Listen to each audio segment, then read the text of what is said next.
Today we have come to know it is not the male bees which is the soldier bee. They are the female bees which are the worker bees and soldier bees. And they don't report to the king, but they report to the queen. Imagine, even the gender of the worker bee, the soldier bee, is mentioned in the Quran as the female gender, which we have come to know recently. The Quran says in Surah Namal, chapter number 27, verse number 17 and 18.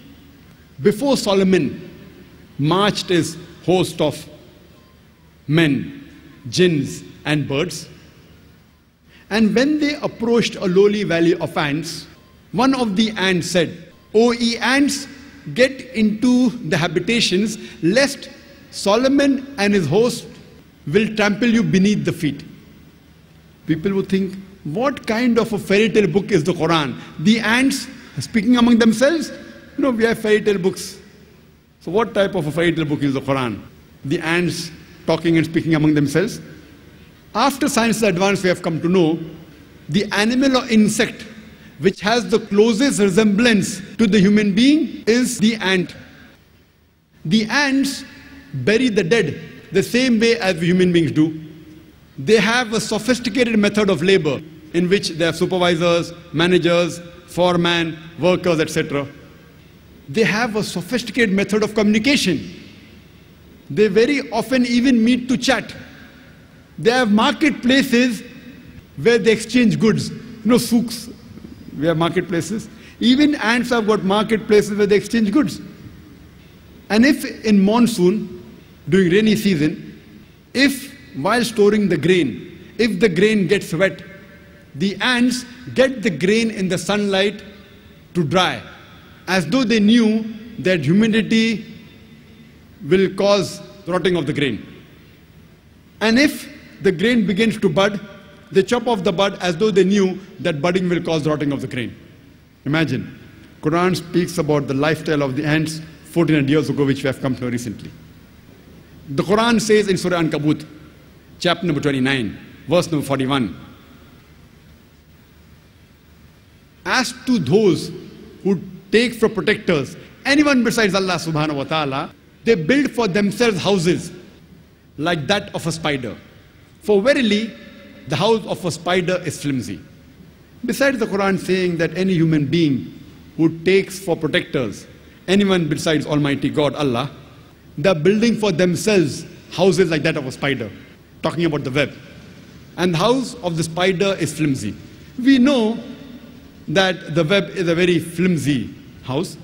But besides this, today we have come to know that many a time the male spider is killed by the female spider. The relationship of the husband and wife is not good in the spiders.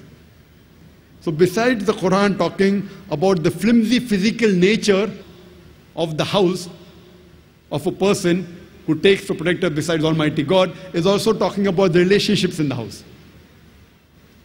In the field of physiology, it was 600 years after the Quran was revealed that Ibn Nafis, he described the blood circulation. And 1000 years after the Quran was revealed, 400 years after Ibn Nafis, William Harvey made it famous to the world. So in our textbook, we know the blood circulation was first described by William Harvey. Actually, it was Ibn Nafis 400 years ago. This is all media. And today we know that the food we eat, it goes into the stomach, then goes in the intestine.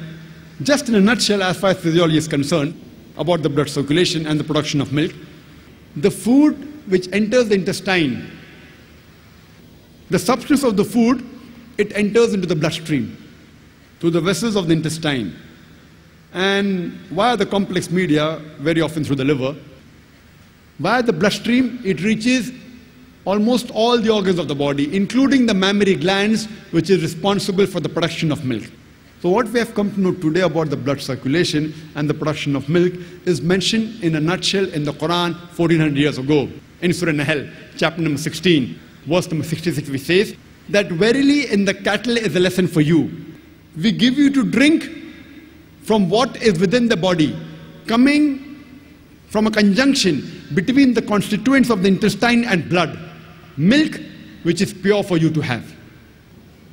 And the same message is repeated in Surah Mu'minun, chapter number 23, verse number 21, that verily in the cattle is a lesson for you. We give you to drink milk, which is pure, that comes from within the bodies of the cattle, and in it are various benefits, and of the meat you can eat. So Quran speaks about the blood circulation and the production of milk in a nutshell 1400 years ago. In the field of medicine, previously we did not know that the honey was obtained from the belly of the bee. The Quran says in Surah Nahl, chapter number 16, verse number 69, from the belly of the bees we give you a drink of varying colors in which there is healing for humankind.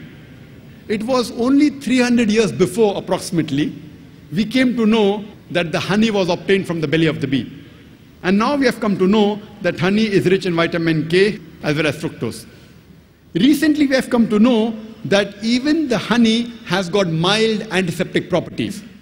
No wonder the Russian soldiers in World War II, they used the honey to cover up the wounds, which prevented the evaporation of moisture, and the healing in the wound was done with leaving of very little scar tissue. And due to the density of honey, germs and bacteria were prevented to grow in the wound. And if a patient is suffering from the allergy of a particular plant, if honey is obtained from that plant and given to that patient starts developing resistance to it. Imagine what science has come to know today. Recently, Quran mentions that in the honey there is healing for humankind. In the field of embryology, there were a group of students who collected all the data that they could find in the Quran as well as the Hadith dealing with embryology. And they followed the verse of the Quran, Surah Nahl, chapter number 16, verse 43, and Surah Anbiya, chapter number 21, verse number 7, which says, فَاسْأَلُوا أَهْلِ الذِّكْرِ إِن كُنْتُمْ لَا تَعْلَمُونَ. If you don't know, if you are in doubt, ask the person who is knowledgeable. So these Arab students, they collected the verses of the Quran and the Hadith dealing with embryology and translated it into English and presented it to Professor Keith Moore, that was about 30 years back, in the late 70s.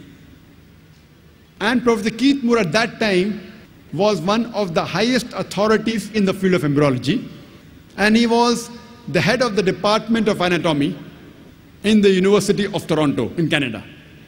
When he went through all the translation verses of the Quran and the Hadith, he said that most of the verses of the Quran which speak about embryology are in perfect conformity with latest advances of embryology. But there are a couple of verses which I cannot say that they are right. Neither can I say they are wrong because I myself don't know about it.